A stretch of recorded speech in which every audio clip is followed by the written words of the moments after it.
What's going on, guys? This is Kaishiro. Welcome back. So we are back with another video. So for our video today, we are going to tackle what are the top 5 best rogue decks to play on the November 2023 OCG metagame format. So if you don't want to be too mainstream on playing the best decks on the format or the top tier meta decks, these are the list of decks that you can pilot on this format to gain success and achieve win. So yeah, without further ado, let's start. Coming at number 5, we have Manum. So this deck was tier 3 on the last format, on the July format. But this deck went on a slump. Most people have played the Centurion because it is one of the decks that are really comparable by Manadium, but Centurion is more consistent and has more tools to play around Maxi. That's why the Calamity deck of Manadium are ditched from the people's option and they opted to play the Centurion. But now we do have a trend on Manadium that they are not playing Calamity anymore on their extra deck, and the goal of this deck is to set up a very considerable board when going first. It setups Barone and also Savage and Dispater and also Thunder Dragon Colossus sometimes. So it is becoming like a generic combo deck now rather than Calamity Turbo. But the problem of this deck is still the same. Droll and Lockbird is very popular right now on everyone's side deck and even main deck. That's why I only rate Manadium at number 5 on this list is because of Droll and Lockbird's popularity right now on the format. And also, even though this deck can set up multiple negations on the board, I do think that this deck will really suffer around Maxi because Maxi is very prominent on the OCG format. We cannot deny that. So, yeah, at number 5, we have Manadium. Moving towards the number 4, we have Sword Soul.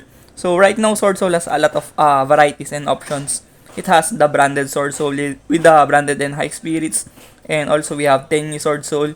And we also have the Super Heavy Samurai Sword Soul. I rate it as only one deck right now because I don't think that the power level of those varieties are differs that much on the power level of Sword Soul. So yeah, I only generalize it as Sword Soul right now because I do think that the Baron and Chixiao pass of Sword Soul is still a reliable board right now in the format. Most decks cannot play around that, especially if Sword Soul has blackout as well on the disposal. So yeah, I do think that if you want to play a deck that is safe on the new format that we have here, post Phantom Nightmare, I really think that Sword Soul is a good option for you because Sword Soul is a very reliable deck for a very long time since the Burst of Destiny from 2021. So yeah, I do think that Sword Soul is still capable of doing good things. But the problem of Sword Soul is still the same. We do have a mid-range oriented type of format right now, which are Imperm and Veiler are very notorious on everyone's main deck to play right now. So yeah, these cards are very hefty. Against Sword Soul, one Imperm or Veiler on your Moye or Taya can really end your turn. That's why I do think that Sword Soul would struggle around mid-range type of decks right now in the format, especially if the decks are much more resilient and faster than Sword Soul.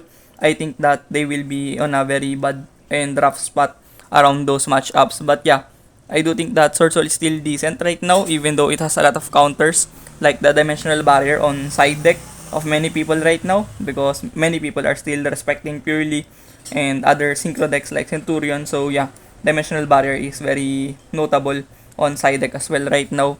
But other than that, I still think that Sword Soul is still a decent deck to play, and it is a very comfortable deck to play.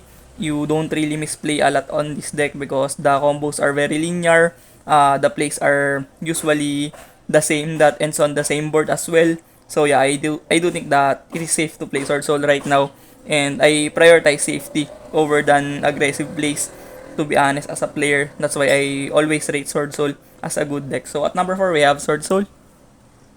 Moving towards the number 3, we have the Infernal Noble, Sinful Spoil. So this deck is very controversial right now on the TCG because it won a lot of tournaments already on regionals, nationals, and even YCS with pack hit up with Infernal Noble, Sinful Spoils.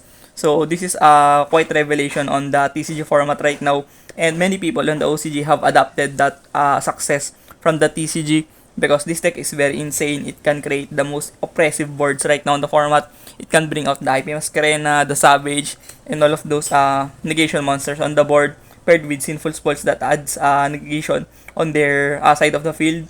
So it has a lot of negates and has a lot of combos to play and play arounds to work around many hand traps and to be short. This is a very explosive deck, and most decks cannot keep up with the explosiveness of the Infernal Noble Sinful Spoils. But the problem is still the same. I do think that this deck would struggle really bad against Nibiru right now. I do think that Nibiru is very popular on side deck right now of many people because it is really good against Rescue Ace and other decks that summons 5 times on a single turn like Salamangreat. So yeah, Nibiru is the thorn on the success of or path of Infernal Noble Sinful Spoils. And also, Dark Ruler No More are gaining traction recently because Dark Ruler No More can provide you some very good going second chance against a powerful combo deck right now, which is very prevalent right now on the format post Phantom Nightmare. So yeah, these are the cards that you should be wary if you're playing Infernal Noble. And I do think that even though Infernal Noble has a lot of weaknesses on going to game 2 entry post side deck, I do think that this deck can surprise people and can link climb into access code really fast. So yeah, it can OTK really okay on game state where it can go second. So yeah, at number 3 we have Infernal Noble Sinful Spoils. Moving towards the number 2, we have the Nuura Horus. So this deck is really tearing it off lately. This deck has won a lot of tournaments and big tournaments at that extent. On the OCG format, it topped multiple tops on Campus League tournaments and big locals event on Japan. So this deck is very much played right now in the format. For me, this is one of the best rogue decks that you can able to play right now in the format. Because just summoning the what do you call this Naturia Beast on your board can single-handedly beat Runic and Purely, which are spell reliant, and even decks like Silent Force as well relies on spell cards. So you have a comfortable matchup against those spell heavy based decks. And also this deck can bring out Calamity really easy on this setup of Nuura Horus paired with the Horus that can give you extra negations to protect your board and gameplay or playthrough, because it can create the Photon Lord from the rank 8 toolbox of Horus, and it can also go second with the Dingirisu of the rank 8 toolbox of Horus. So yeah, this is a very versatile deck. It can go first and just set up Calamity to win the game, and also can go second and break boards using the Horus. So yeah, this is a very powerful deck. But I do think that this deck has a lot of problems when going against Floodgate decks and Floodgate options right now on the side deck of many people, like Summon Limit, which is very popular on side deck of many people right now, like purely players. They opt to side Summon Limit most of the time. So yeah, this deck has doesn't have inherent outs against back row. That's why I do think that it's really a tough challenge when going against back row decks and other surprise matchups like Eldritch and Subterror. Those annoying Floodgate decks on the format can really hurt this deck.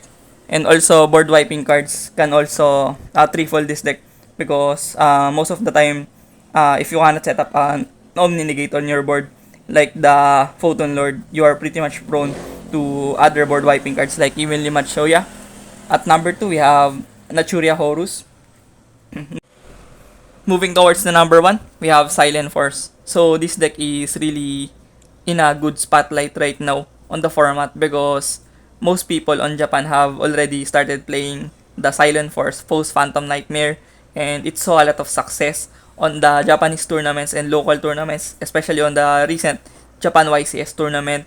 This deck has a lot of representations on the top table on that tournament, and also most people are inclined on playing this deck on their local tournaments and big local events. So yeah, I do think that this is one of the best rogue options that you can play right now on the format.